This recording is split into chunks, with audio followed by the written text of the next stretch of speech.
Welcome to the ECHO PRM webinar, The Digital Product Passport.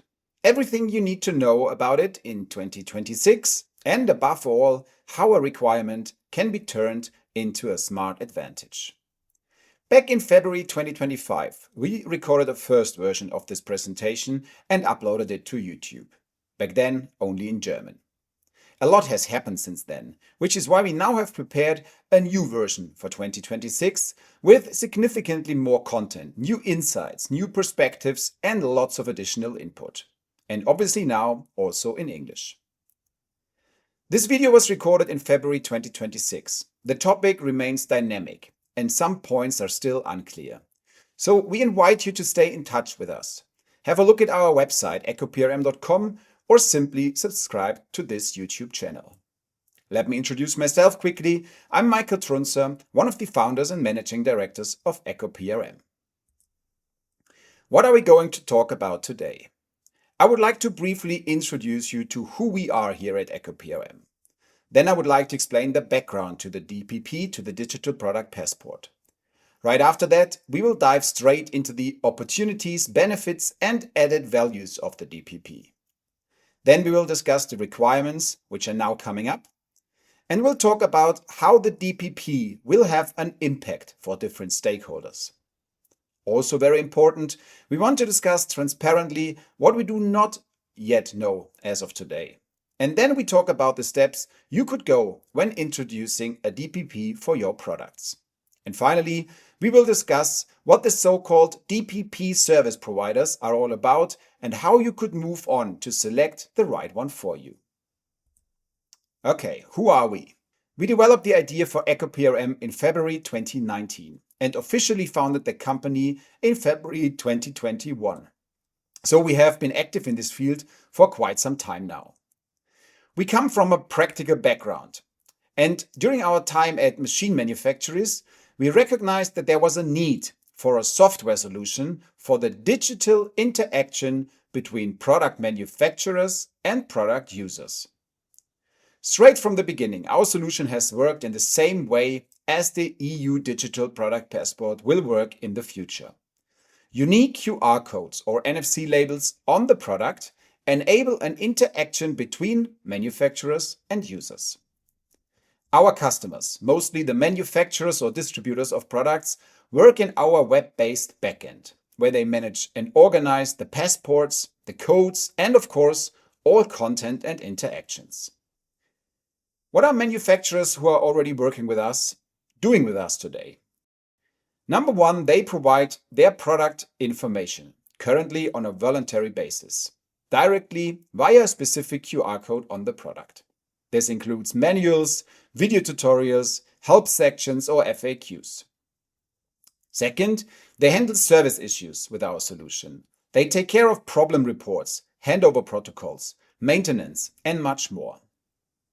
They use ECHO PRM, number three, to collect customer and user feedback and evaluate this in a categorized and structured manner. Some manufacturers, number four, use us to implement what we call pre-delivery documentation. This includes, for example, the documentation of serial number of components, managing their own serial numbers, creating type plates, performing quality checks, and similar tasks. We are constantly evolving our solution. This is what the question marks stand for. And obviously, we are preparing for the EU DPP and will continue to develop our solution to become an official DPP service provider. Why do we think we can do a webinar like this? Why do we know so much about this topic? I mentioned earlier that we have been working in this field since 2021, so for 5 years now. We have already gained a lot of practical experience. So who is already working with us? Who is getting prepared for the DPP? Here is an excerpt from our customer list on our website. Why are these companies already working with us? Because regardless of EU requirements, they have recognized the added value they can get when using a solution like ours. And at the same time, these and many other manufacturers who work with us are already preparing for the EU DPP. And this is very important for this video here, we are members and also very active in various associations that deal with the Digital Product Passport. One example I would like to mention is the VDMA, the German Engineering Federation. We are a member of this association and are also very actively involved in the topic. We are participating in working groups and maintaining very close contact with the people who deal with the standardization and regulation. And we take the preparation for the digital product passport very seriously. Batteries will be the first product group with a mandatory digital product passport, the so-called battery pass. This will start in February 2027. Therefore, the battery pass is considered a blueprint standard for all future EU DPPs. In order to be technically well positioned and compliant at a very early stage, we have joined the Battery Pass Ready project as a supporting partner. This project is developing a test system that enables companies, manufacturers, and also DPP service providers, such as us, to check and validate the conformity of the digital product passport solutions as early as possible. But now let's move on to the background of the DPP, of the digital product passport. At this point, I would like to note that everything I'm about to show you now is also part of our comprehensive white paper on the DPP. We published a first version already back in August 2024. Since then, however, we have gathered significantly more insights and updated the document a couple of times. You can download the latest version at digital-product-passports.de. So where does the DPP come from? As part of the European Green Deal, the European Union has set itself the goal of becoming climate neutral by 2050. Therefore, a large number of projects, laws and regulations have been and are being discussed and implemented. The EU Eco-Design for Sustainable Product Regulation, or ESPR in short, plays a central role in this. This regulation, the ESPR, is intended to make resource-efficient, durable, repairable and energy-efficient products the norm in Europe in the future. This is the overall goal, so to say.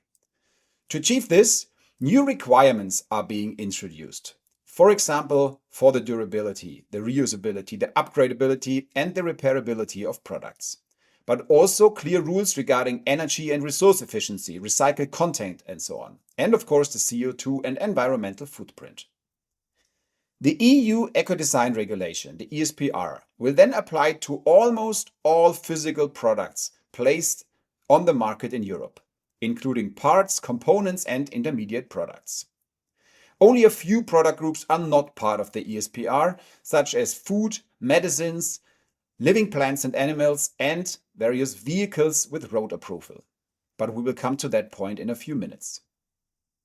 The DPP is therefore intended to serve as a mandatory tool for ensuring transparency and traceability on the market, while also ensuring compliance with the requirements of this EU regulation. The DPP is intended to give all players along the value chain and throughout the life cycle of a product access to the product information relevant to them. This includes transporters, customs, processors, retailers, customers obviously, end users and service or recycling companies. For end customers, end users, it should form the basis for reliable consumer information and sustainable consumer decisions. The digital product passport is a dataset that summarizes the components, materials, and chemical substances of a product, as well as information on repairability, spare parts, and proper disposal. At the beginning, I talked about the EU Eco-Design Regulation as the basis for the DPP. But I also mentioned quickly that the ESPR is part of the EU Green Deal and therefore in addition to other regulations. This means that there is more. You have probably heard of it, the battery regulation, the battery pass, as the first DPP to come next year in 2027. Perhaps you have also heard about the construction products regulation, the CPR. And there are some regulations for vehicles with road approval. So for example, the Circularity Vehicle Passport expected to come in 2032 and the Environmental Vehicle Passport approximately in 2028. I mentioned briefly earlier that the ESPR excludes vehicles with road approval. This is only the case because they have or will have their own specific regulation, which will also come with a DPP. And they all require a DPP. And as of today, the logic of all of these digital product passports which we will discuss later on, will refer to the one of the ESPR. Now, you could quickly come to the conclusion that we are making life difficult here in the European Union and the rest of the world is shaking its head. At a first glance, it seems the way, doesn't it? But the opposite is actually true. The EU is by no means the only economic area working on the introduction of a digital product passport, but it is indeed the pioneer. The following is of course not exhaustive, and since the whole topic is very dynamic, there may always be new developments, but I would like to give an initial overview. DPP activities are known in the US, in Brazil, Argentina, Japan, India, Vietnam, and especially in China. Why are these countries taking action on the DPP? They want to adapt to international standards at an early stage and also ensure that they are not excluded from markets that have increasing sustainability requirements, such as the EU. But they also want to be able to better track their own exports and at the same time advance the digitalization of strategic economic sectors. China in particular is actually working closely with the EU and also with Germany in this area, especially with regard to standardization. However, it is also important to mention that China clearly wants to position itself as a rule setter and not just a rule follower. It is cooperating internationally, but does not want to be the one who has to do something. It wants to lead the way itself. Another important piece of information when discussing the background of the digital product passport is that the EU is currently following the goal of reducing bureaucracy, which may come as a surprise to some. So how does the DPP and the various regulations fit into this reducing of bureaucracy? Even though the DPP requires some effort, the EU Commission wants it to become the central tool for disclosing and sharing product information. In May 2025, a document called Communication from the Commission was published. The title is The Single Market, Our European Home Market in an Uncertain World. And here is a quote from this document. The digital product passport will become the main tool for disclosing and sharing product information across all new and revised product legislation. So even though the regulation will introduce some new reporting requirements, the DPP is intended to make all of them easier, more centralized and more interoperable in the future. The DPP is therefore actually seen as a tool for reducing bureaucracy. All reporting requirements or documents that need to be provided shall be included in the DPP in the future. So the digital product passport will become mandatory in the future for the vast majority of products placed on the market in Europe and will be the digital extension to the physical product in the form of a family tree or more accurately a product resume. We already know quite a lot about the design of the DPP, but there is still much we don't know. Much is still unclear and will only become clear in the upcoming months and years. We will go into more details on this shortly. We have gathered a lot of information on this topic and prepared it for this presentation. However, we clearly do not want to talk only about legal requirements. Public and media tends to focus heavily on the compliance part, on what companies are required to do, and that can quickly become frightening. But what we know, and as this is supposed to be a motivational video, let's say this upfront, the DPP is not just an obligation. And at this point, I have to say, the DPP has a marketing problem. There are many extremely exciting added values that come with the DPP. We have identified three major areas of added value. Added value for the big picture, the sustainability, the European Green Deal, that is actually the source, the origin behind the DPP. But also significant added value for customers and end users, and added value for manufacturers and distributors, at least for those who do it right. In my view, the goals that the EU is following with the DPP are absolutely sensible. I'm convinced that this is the right way forward.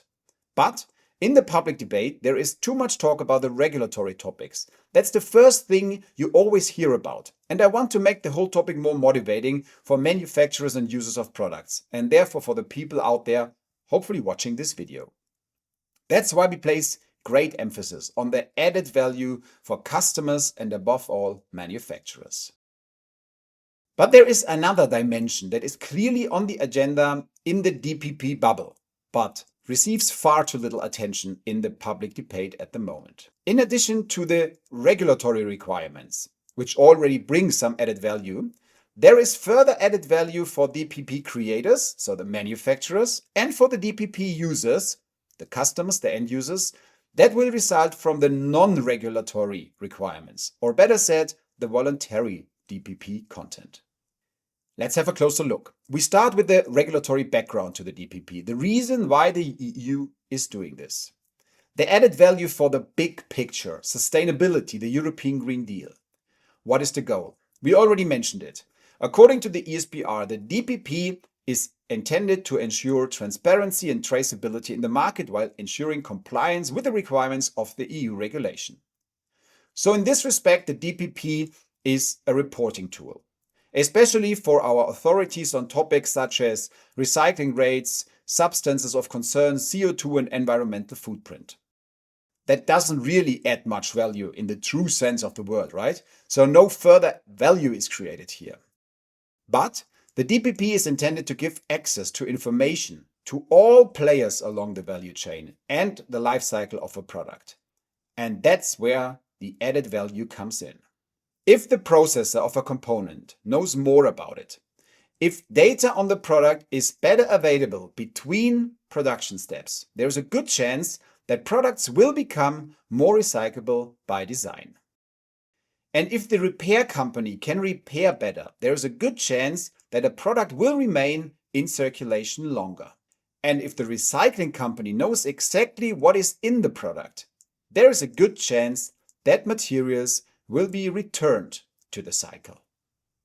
Next, let's talk about added value for customers and end users of products. And as a first step, about the added value that regulators had in mind when drafting the eco-design regulation.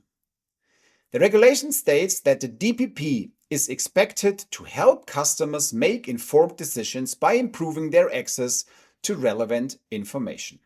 The idea is that an informed customer will be more likely to make sustainable consumption decisions. Whether this really works for the general public remains to be seen.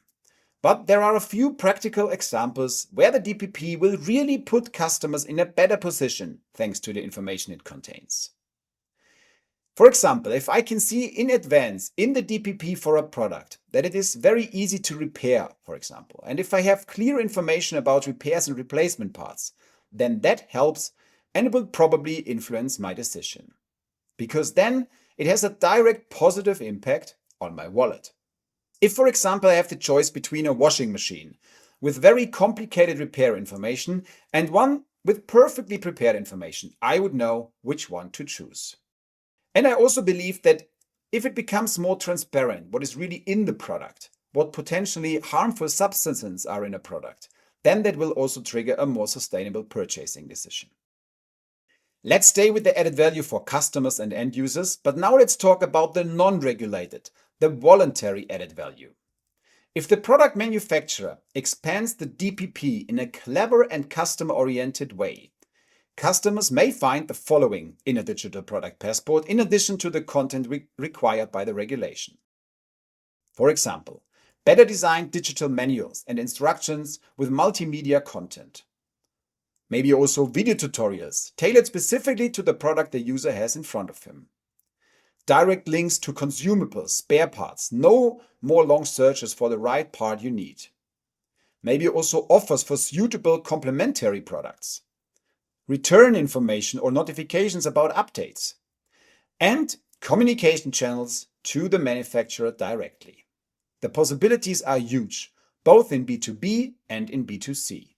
And I believe there is a lot more to come. Let's move on to the manufacturers. What added value can we expect here?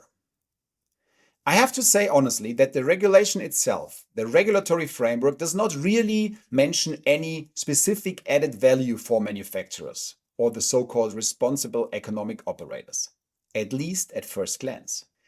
It merely states, and I have shortened the sentence from the regulatory slightly, it can be assumed that the digital product passport will enable economic operators, so for example manufacturers, to access relevant data. So yes, for manufacturers who have to create a DPP for their products, this is initially a regulatory requirement that they must fulfill, and with which they must prove that their product meets the performance requirements of the ESPR. The products of these manufacturers should become more transparent and traceable. At first glance, this may not sound like the most exciting news. But let's take a closer look. Let's start outside of the own company. Most manufacturers are also customers, for example, of components. If these components are now provided with a DPP, we suddenly, as a manufacturer, benefit from highly structured data without having to ask and follow up countless times. The supplier must provide the data if the product is subject to a DPP.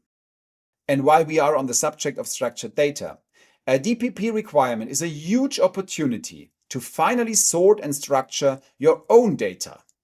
It does come with a bit of force, but finally certain data silos can be broken down and digital competence can be built up within your own company. These are issues that have been on the agenda for many of the people I talk to for years. Now the whole topic may be getting a boost from outside. And once you have structured and better organized data, it helps with a lot of internal and external processes. But the topic is getting really exciting when you talk about the added value for manufacturers that result from voluntary content. If I, as a manufacturer, prepare myself today and implement a solution that can easily be expanded into an EU DPP system, then I can already benefit from added value today. Because one thing is clear, the DPP is not just an obligation. This new digital tool can and will create great opportunities. An opportunity for a company is usually linked to a corresponding business case. So an opportunity to save costs or generate more sales and revenue. The great thing is that the obligation will only come into effect between 2027 and 2030, or possibly even later. But the opportunities are already starting today in 2026. Our approach, therefore, maximum benefit today, compliance in the future, and bringing the digital product passport to life. Here at ECHO PRM, we are keeping an eye on the developments surrounding this regulation and future requirements, and we are preparing for them.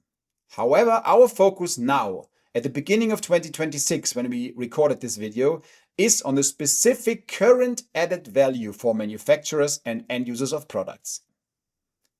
So we are clearly going beyond the EU requirements in the future and are already focusing on the added value today. This is why we at ECHO PRM talk about the smart product passport. We focus on the extremely positive opportunities surrounding direct end customer communication, service processing, digital instructions, technician reports, digital type plates, feedback, and much more.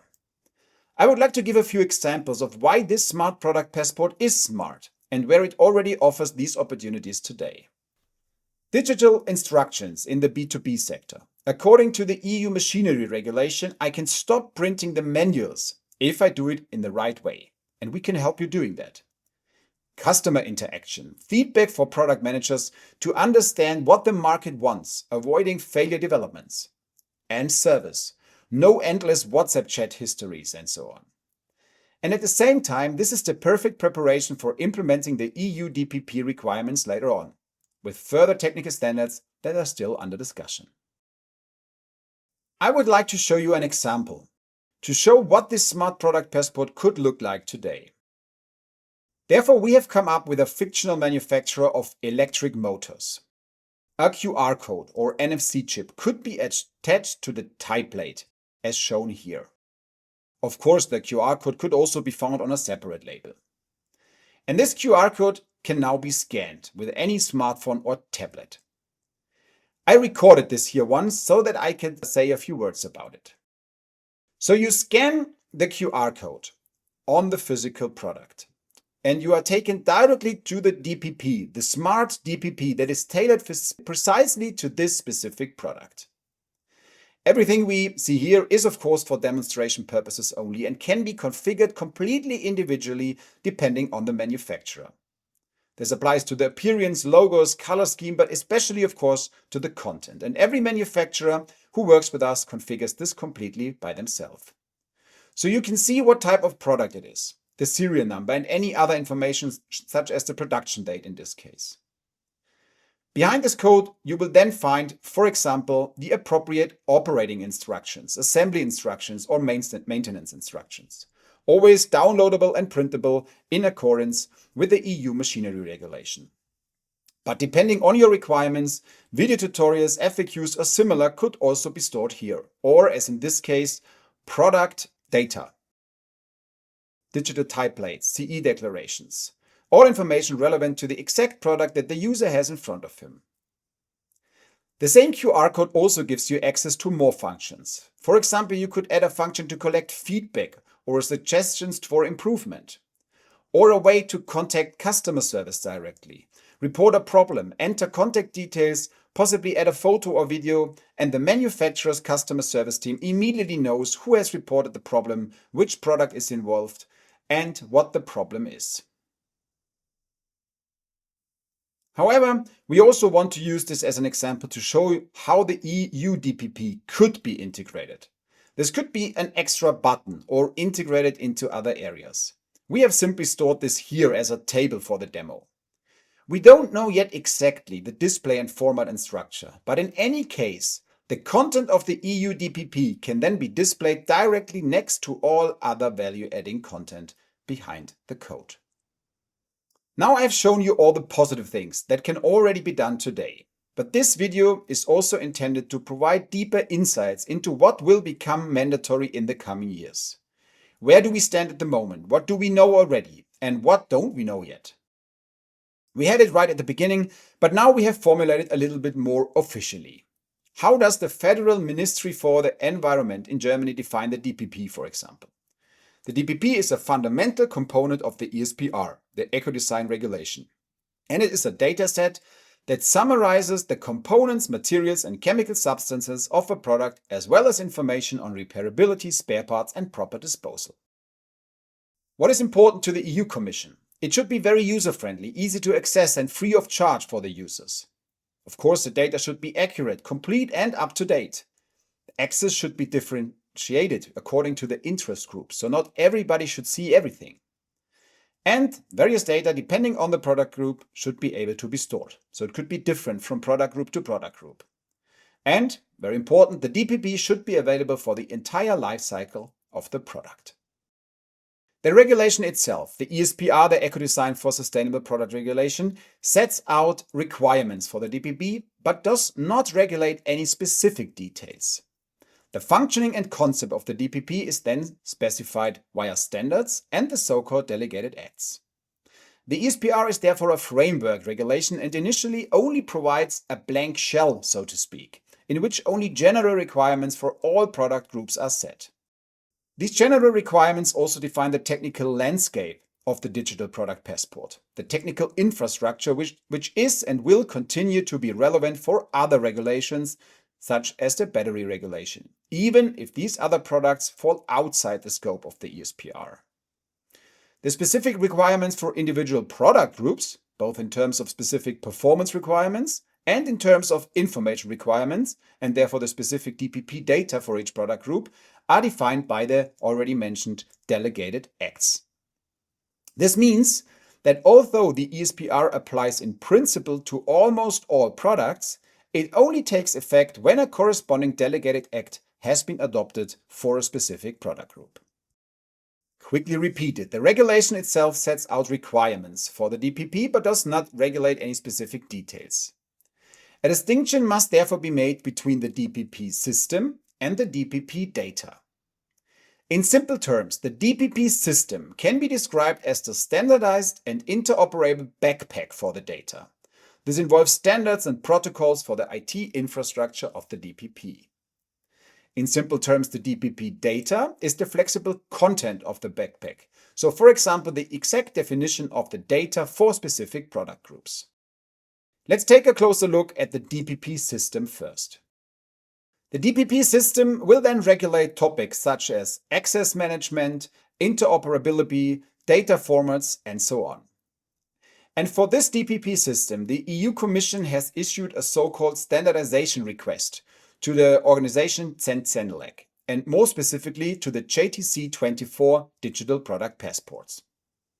This committee has the task of developing the relevant standards in various working groups and will therefore standardize the requirements of the regulation.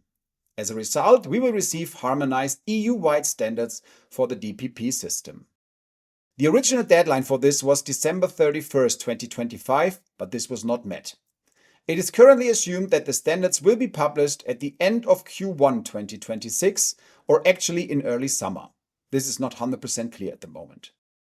And by applying these standards, both as a manufacturer and as a DPP service provider, you will be in compliance with the technical requirements of the EU legislation. The EU Commission already has a very clear idea about how this DPP system, how the landscape should look like. We will start with the components we have already discussed. What we are already doing at ECHO PRM today will also form the basis for the EU DPP.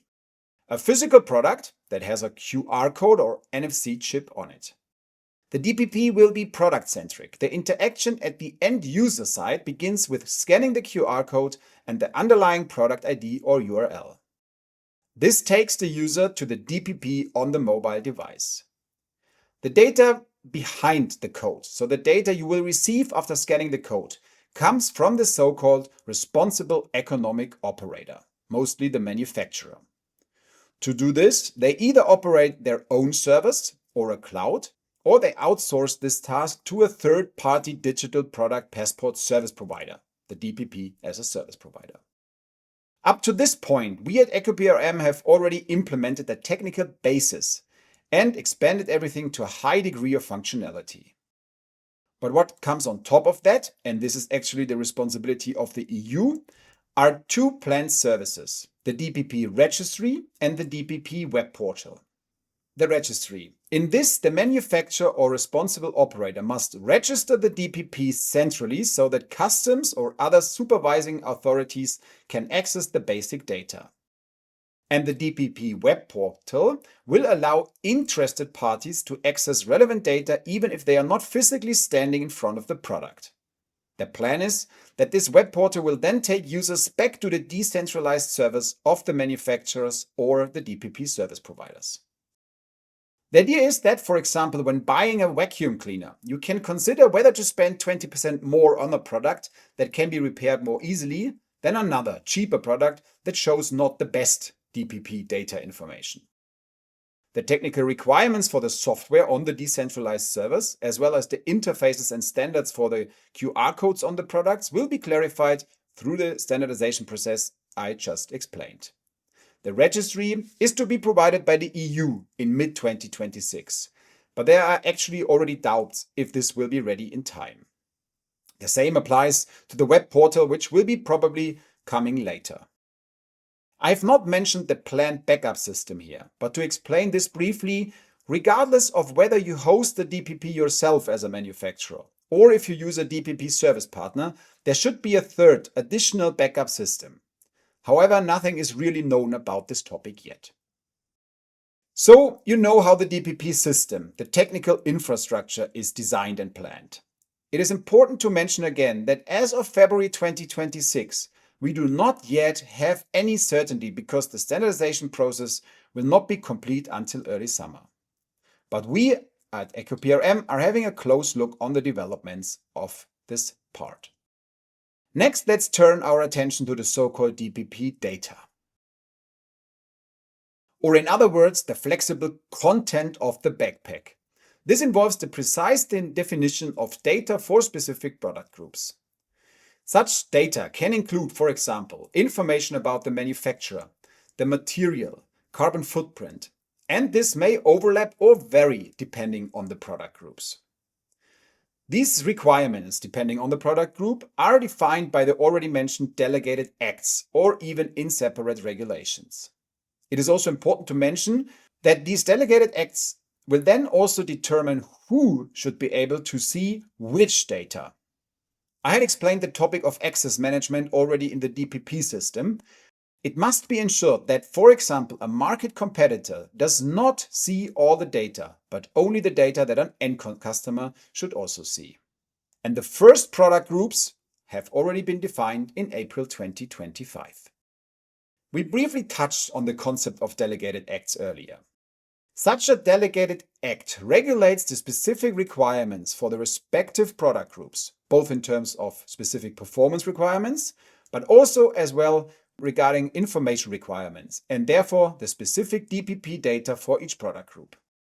In April 25, the first working program was published, and therefore a schedule and priority for the first delegated acts. This gives us now a list of products that will first be regulated under the ESPR, the Eco Design Regulation, by 2030, and will most likely to be subject to a DPP. The following dates refer to the entry into force of the respective delegated acts, not the date of actual implementation of a DPP. Here is the first part of the list. At the earliest 18 months after entry into force, the Digital Product Passport and other requirements for the respective product group will become binding. Since the earliest possible date for entry into force in this list here is January 1st, 2026, the first products will need a DPP in accordance with the ESPR mid-2027 at the earliest. But as of today, mid of February, we have not seen any delegated acts. Exciting for the mechanical engineering part in this list are tires, iron, steel, and aluminium. But there's actually more and more. Exciting for the mechanical engineering here are displays, electric motors, frequency converters, and welding equipments. So we have now discussed what lies behind the DPP, how it is supposed to work. And just a few seconds ago about timelines, which tell us when a DPP will most likely become mandatory for which product groups. However, we have only focused on when a DPP will be introduced for regulated products. In reality, the issue of being affected is actually more complex. For manufacturers or distributors of products, there are basically three scenarios that can lead to being affected by the DPP. The direct impact, the indirect impact as a data provider, and the indirect impact through components. Let's go through these three topics step by step. First, the direct impact, the core topic of the Digital Product Passport, so to say. A manufacturer places a product on the market for which there is a delegated act of the ESPR or a separate regulation, and therefore a DPP obligation in the future. This therefore affects all products we just discussed in the focus group overview, and of course batteries due to the separate regulation. In this case, the manufacturer or distributor must create, provide, and maintain the DPP or implement it with a DPP as a service provider. They will also probably need digital product passports from upstream suppliers in order to enrich the DPP data of their end product. So on the one hand, they are directly affected because they have to create a DPP, and on the other hand, they are indirectly affected because they may need DPPs from other manufacturers. Second, the indirect impact in terms of data provision. This mainly affects mechanical engineering manufacturers. Here is an example. A regulated product, let's say textiles, is produced on a machine. The manufacturer of the textiles is now subject to a DPP through a delegated act. In order to fill this DPP with data, he may need production data such as energy consumption or CO2 emissions per part produced. It is currently unclear what specific data will be required. This will be regulated by the Delegated Act for Textiles, which is expected to be published in 2027. The textile manufacturer who uses machines from a machine manufacturer could and will most probably request or contractually ask the manufacturer of the textile machine to make sure that the machine actually provides this data. The textile machine must therefore collect and process this data. This is therefore a question of contract law and competition. Only machines that provide this data can still be used. The machine manufacturer itself has no DPP obligation, but is affected by the DPP regulation insofar as it may have to convert, update, or expand the machines. And this brings us to scenario number 3, the impact through components, which is unfortunately still pretty unclear and probably the most complicated one. To make this clear, I want to show another example. The manufacturer of a still unregulated product, such as an excavator, installs purchased parts in this product, so components from a supplier that are already regulated and must have a DPP. In the next few years, this will include batteries, displays, electric motors, tires, and certain textiles. The manufacturer of the unregulated product, in our example here the excavator, can only purchase the component if the supplier of the battery, for example, provides a DPP for it. Otherwise, the supplier will not be allowed to place the battery on the market at all from February 2027 on. The purchasing department must therefore ensure that the battery supplier is ready, so has established a DPP system and can actually supply the DPP. This is the first indirect impact. You don't have to create a DPP yourself, but you do have to keep an eye on your suppliers. The challenge now. The eco design regulation requires that every DPP, including those for components in a finished product, should be easily accessible. This raises the following question, which unfortunately cannot be answered at this time as of February 2026. How should or must the manufacturer of, for example, an excavator, so a product that is not regulated, pass on the product DPPs of the components? So, for example, the DPP of a battery, a display, or a tire. How does he have to forward this to the consumer on or in the product? The following options are currently unclear, but it could look like this. Number 1. The manufacturer only has to ensure that the DPPs of the components remain attached to the component as a code. The DPP is then fixed to the component, and for example, the excavator manufacturer does not need to take any further action. Second option could be the supplier has provided the DPP code on an official accompanying document because there may not be enough space for it on the component, for example, on a sensor. The manufacturer therefore receives the document and must pass it on. This certainly involves a certain amount of organizational effort. Or, and this would be the greater challenge, the manufacturer might be obliged to actively pass on all DPPs for the components of the finished product, even if the own product is not regulated. This could involve, for example, attaching a separate QR code to the product that contains links to the component DPPs, or could also include printing or listing the DPPs, the codes of the component DPPs in the manufacturer's own operating manual. As of February 2026, it is unclear which approach will be required. The regulation merely states that the customers must have easy access to the component DPPs. Further definitions are still pending. But if active disclosure is required, we at ECHO PRM can help. This is already a core functionality of our solution today, so feel free to contact us for more information. We have just addressed one point about which we don't know yet what the final outcome will be. But there are still a few more unclear points, and it is also very important to talk about how these topics will proceed in the coming months and years. So what don't we know yet? Number 1, will the standardization of the DPP system actually be completed by around April 2026? Most likely not, as I have heard in a meeting of an association in January 26. Second, what technical requirements will then be placed on the DPP system based on the harmonized standards? When and to what extent will the delegated acts for the product DPP data of the focus product groups actually be available, and what specific content will they cover? Then what about the obligation and organization of the transfer of component DPPs of a finished product? So the topic we just discussed. What further regulations can be expected and how will these be implemented in a specific way, particularly with regard to vehicles? And also, which other products will be regulated in the EU's next working plan? The next plan is expected to come in 2028. We here at ECHO PRM are following these developments very actively. I would like to refer you once again to our white paper, which we update regularly. You can download it on our website in the DPP section or just get in touch with us.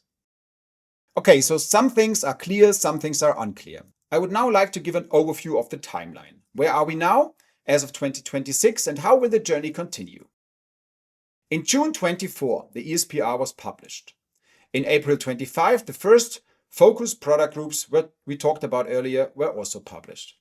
Now, as of February 2026, we are here. At the end of Q1 26, we expect the DPP system to be standardized, or actually most likely in June.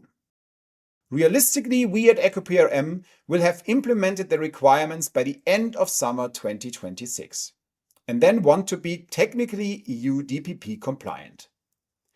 In the middle of the year, we expect the first delegated acts for iron and steel, for example, and we also expect a delegated act for service providers. More on that later on. The EU DPP registry is supposed to be ready by mid-2026, so we will see if that works out. The first DPP, specifically the battery pass, is scheduled to be launched in February 2027. Mid-2027, if everything stays on schedule, the first additional DPPs will become mandatory once the 18 months after the Delegated Act publications have passed. The EU web portal, so the platform where everyone will be able to access DPPs, is expected to be launched at the end of 2027. If the schedules are kept, the requirement for further DPPs for textiles, displays, tires will come in mid-2028. And by 2030, the products from the first working program will have a DPP, with many more to follow. So most manufacturers of products in the EU will have to deal with the implementation of the DPP in the coming years and should now start actively preparing for it. There is certainly not one right way to do this, but we would like to highlight some topics that need to be addressed. The DPP brings a lot of changes for all manufacturers, but we are still in an early stage. In my opinion, there are three key areas that need to be addressed right now. Awareness. Future requirements must be taken into account in different departments, such as production, technical documentation, shipping, customs, after-sales, and many others. It is necessary to build up an understanding internally at all levels. Cross-functional teams are recommended at this point. Software systems. Systems for efficient and intelligent data management must be analyzed, selected, and implemented, or, if necessary, expanded. Suppliers must be involved at an early stage to enable the exchange and availability of the data that will be needed later. And this should not be forgotten, directly think about how to turn an obligation into an opportunity. Which services can finally be digitized where it was previously maybe a nice to have, but from which you can now already get benefits with the regulation being on the horizon. Because if you create advantages for your company, then you will work on it with much greater focus and therefore accomplish the implementation of future requirements by the side. Topic 1 is actually one that I cannot really help with. Each company will probably have to find its own way, but we try to support raising awareness within the company with our documents, with this video and our podcast and other topics. And I already mentioned topic 3 earlier. We are available for further discussions on the quick adding value topics. Now I want to say a little bit more about the middle topic here, the software. Depending on the size of the company, the industry, and the product complexity, implementation can and will be started in different ways. We want to present 3 possible approaches in a broad term, which can also go hand in hand maybe. In-house development, by expanding and converting existing systems and structures. This option could be the right one if existing systems are already well maintained and a clear interface definition and implementation of the interfaces has been implemented in the company's internal IT. If all systems come from within the company, you have everything under your own control, which has its advantages for sure. However, this approach is only suitable for companies with sufficient budget for larger software projects and with a team of in-house software developers who can ensure not only the initial development but also ongoing maintenance. Second, a comprehensive IT project with data integration platform focus. This approach aims to build a complex, fully networked IT landscape from the beginning on. This would be a very holistic approach. The structuring of the data is the top priority, And once the databases, interfaces, and integrators have been set up, they can be used comparatively easily to implement the DPP requirements and various other applications. However, this approach requires a longer, complex IT project, which means that the first results will take longer to materialize. And regarding the last idea, the last possibility, the step-by-step approach, I would like to explain in more detail what we mean by this. What's the strategy here? This step-by-step strategy aims to get up and running as quickly as possible, while offering different services step by step, right up to the DPP in accordance with the EU requirements as soon as necessary. This approach is particularly suitable for companies that want to prepare for the new requirements without immediately launching a complex IT project, but also want to take advantage of the opportunities coming up with this new regulation at a very early stage. A DPP as a service provider such as we here at ECHO PRM could be the ideal partner for the step-by-step approach. So if a company is not in a position to develop all systems, interfaces, DPP end-user applications independently, as they may not have the right size of internal software team, and if a company does not want to embark on a complex IT project from the beginning, it should consider a DPP service provider. What might this approach look like in specific terms? Here is a practical example, including a realistic timeline. In our white paper, which I mentioned earlier, this approach is described in detail. So the manufacturer decides to tackle the DPP topic early on, but with a sense of proportion and the goal of seizing as many opportunities as possible as early as possible. The most important initial use cases are then defined within the company. This could include, for example, the digitization of technical documentation, improved customer interaction for product management, or optimization of after-sales processes. Then it should follow the analysis of potential software providers, such as us, for the digital product passport. Try to get some demos, try to detail your requirements and get all your questions answered.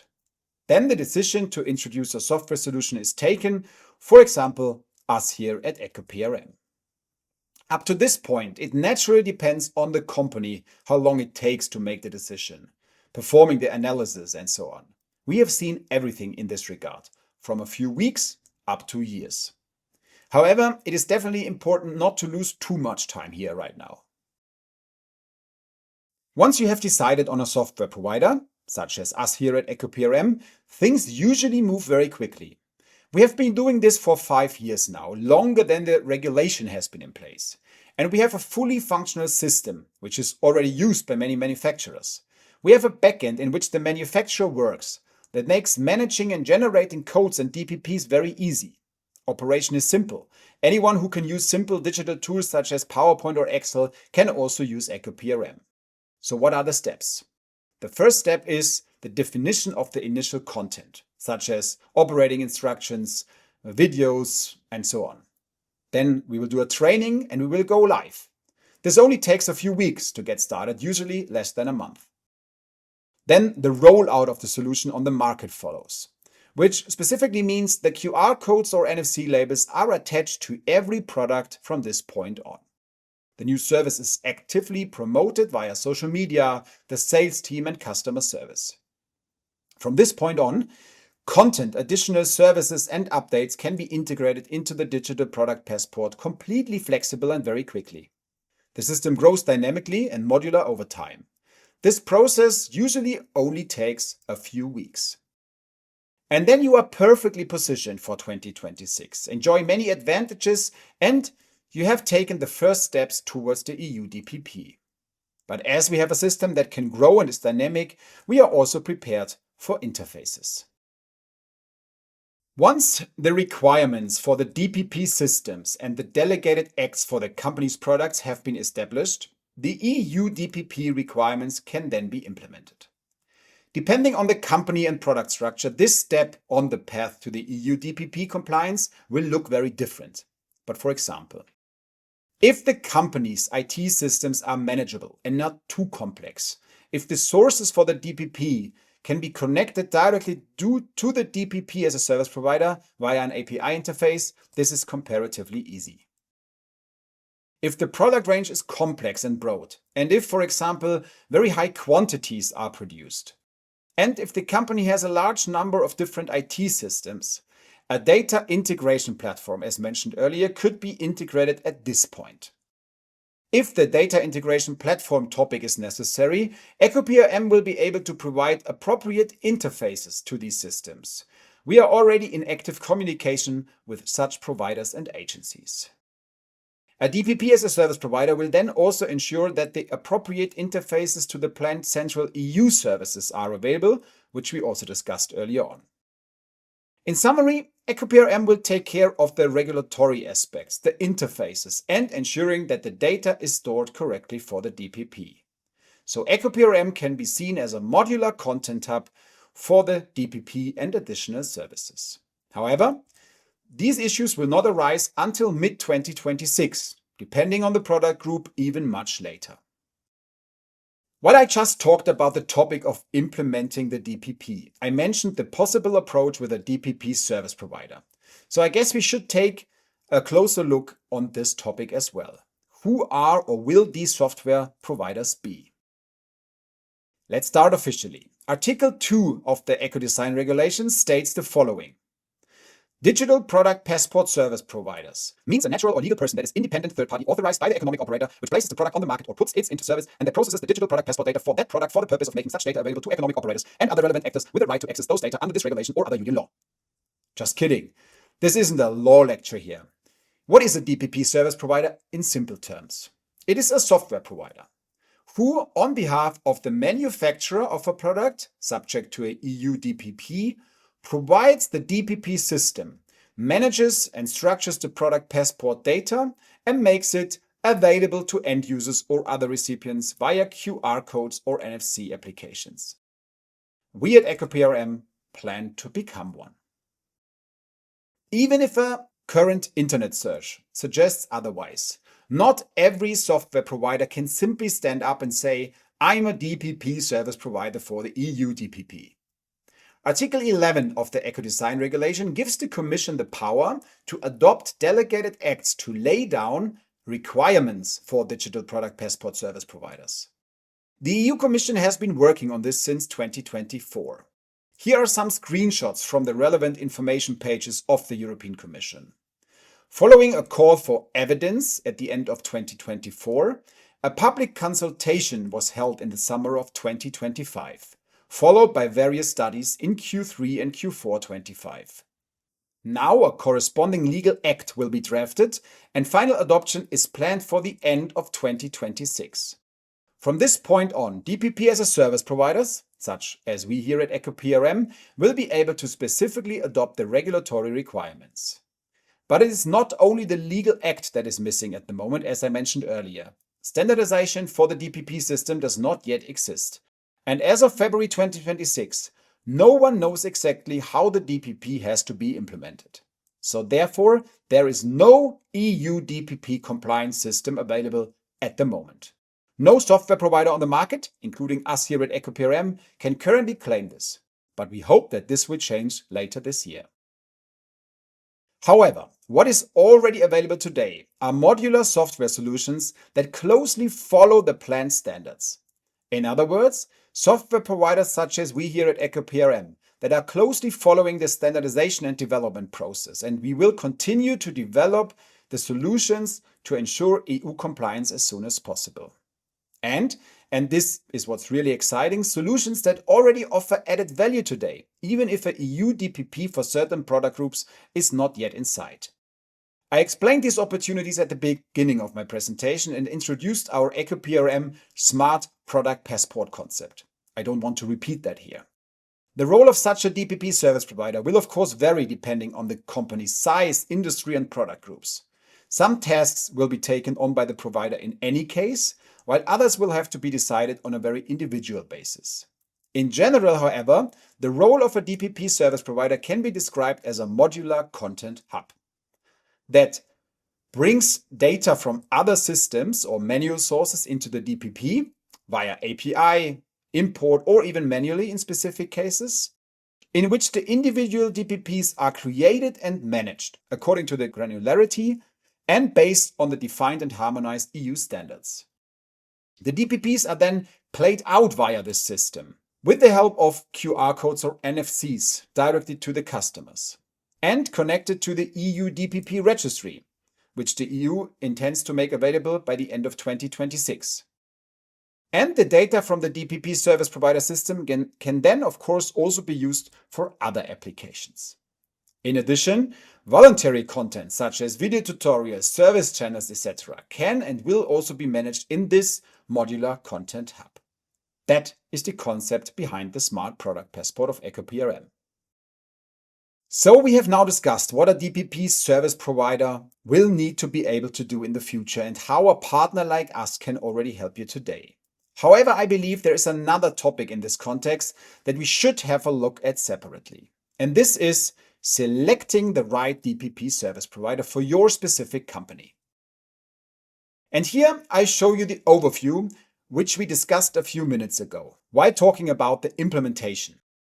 The focus now is on analyzing the right provider and based on that, deciding for or against the software solutions you are considering.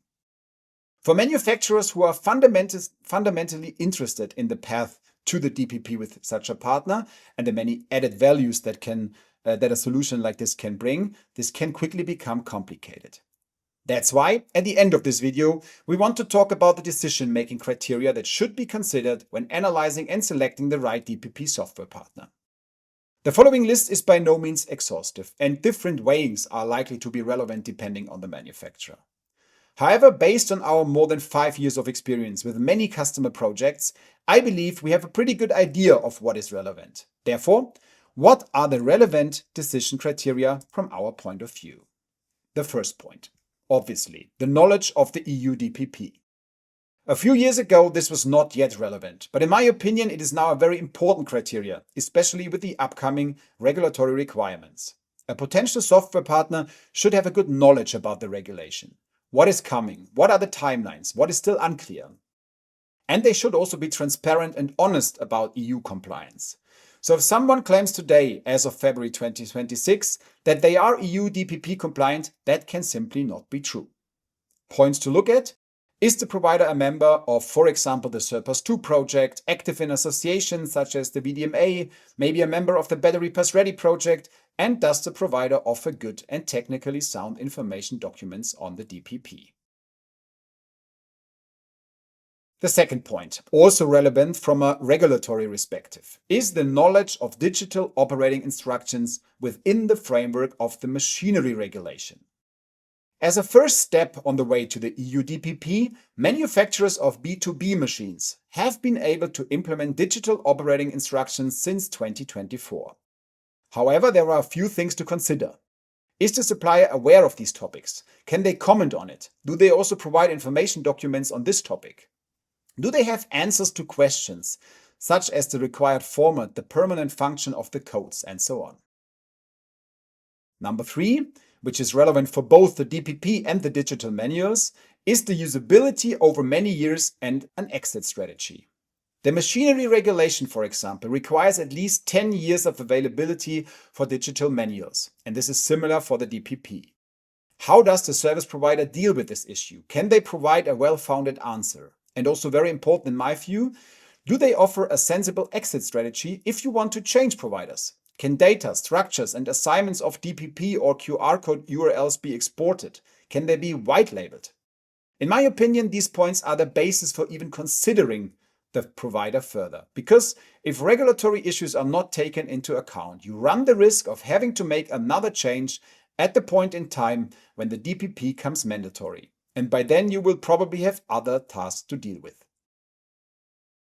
The fourth point could then be the price of the software solution. I assume that almost all DPP service providers will offer their solution as a software as a service model.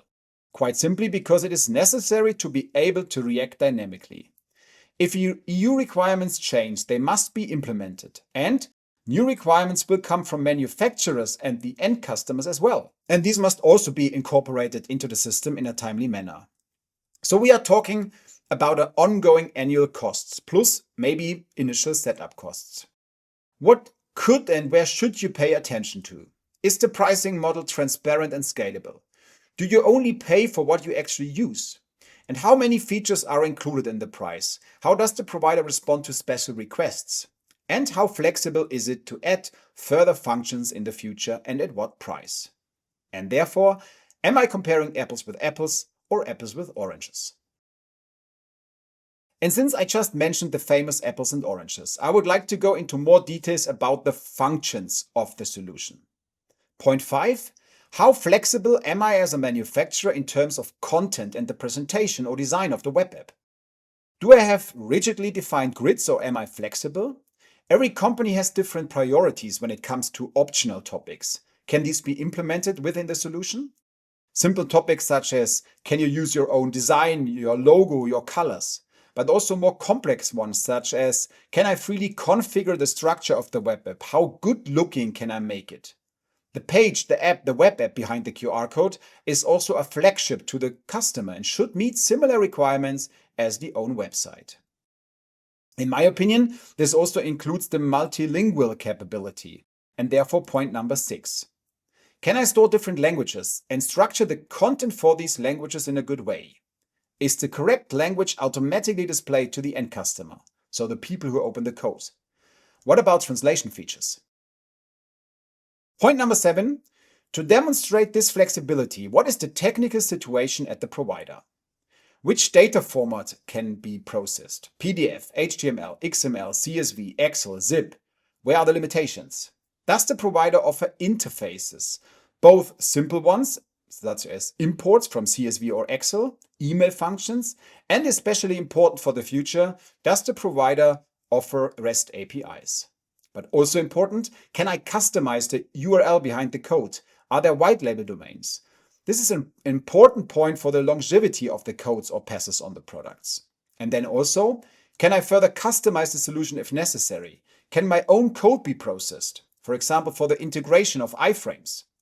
This may not be important at the beginning, but it will be later on if you want to expand modularity. And the keyword modularity brings us to the next point, number 8. How modular is the solution? Can I expand content at any time, both voluntary and later mandatory content within the framework of the EU DPP? And also with regard to data formats, how does the provider respond to the question of what they will do if the EU DPP standardization specifies certain data formats? Can they expand? Modularity and maximum flexibility also bring some complexity. But point number 9, how user-friendly is the backend designed? Such a system must be capable of a lot, especially to be future-proof. But how is this all structured? In mechanical engineering and component manufacturer, for example, a balance must be made between maximum flexibility and modularity on the one hand, and a good structure on the other hand. Do I need to be able to code, or is a good training good enough? And while we're on the subject of training, point number 10, what about support? Does the provider offer personal contact persons? What does he say about the introduction phase, training, and help with questions? Do they charge for support separately, or is it more or less all-inclusive? How quickly and professionally do they respond during the demo and coordination phase? And while we are talking on the subject of professionalism, what about software testing? Be sure to ask how the solution is tested and what the release cycles are. How are technical problems handled? And also important, what about the uptime of the solution? Are there any status pages, for example? And what do the terms and conditions or the service level agreements say? Finally, there are a few more points that should definitely be on the agenda as well. How much project experience and references does the software provider already have? What about general legal knowledge? In other words, GDPR, legal notice requirements, and also ask how well connected the provider is in case there are more in-depth legal questions. So for example, which association is the provider a member of, or do they have a data protection officer or lawyers next to them? From our point of view, these are important points that should be considered. This list is not exhaustive, and the individual areas should certainly be evaluated differently. But this could form the basis for a professional analysis. Let's imagine that as a manufacturer, you have found 3 suppliers. that you would now like to take a closer look at. These here are, of course, fictitious examples. Then you could analyze them, and we have actually seen that in practice, using a spider web model. Depending on the weighing of the points, you can then quickly and clearly see which supplier performs how well in which areas. It is important to note that the EU requires interoperability with regard to the DPP. It will therefore be possible to change DPP partners at a later point. However, in my opinion, it is very important to deal with these points at an early stage and not to make any hasty decisions. Because changing later always involves extra effort, and you definitely don't need that when you have to comply with regulations. Now you have, at least I hope so, a really comprehensive overview. The regulation will only come into effect between 2027 and 2030 onwards, but the opportunities are already starting today in 2026. So, let's get started. Let's bring the DPP to life, always with the idea in mind, maximum benefit today, compliance in the future. And I hope that we are now a good first point of contact with our Smart Product Passport concept. If you have any further questions or would like to see the whole thing live and in action, I look forward to hearing from you. You can find us at echoprm.com and of course on LinkedIn. Bye-bye. ECHO PRM brings the answer. QR codes to bridge the way. Digital passports always present, guiding users day by day. ECHO PRM.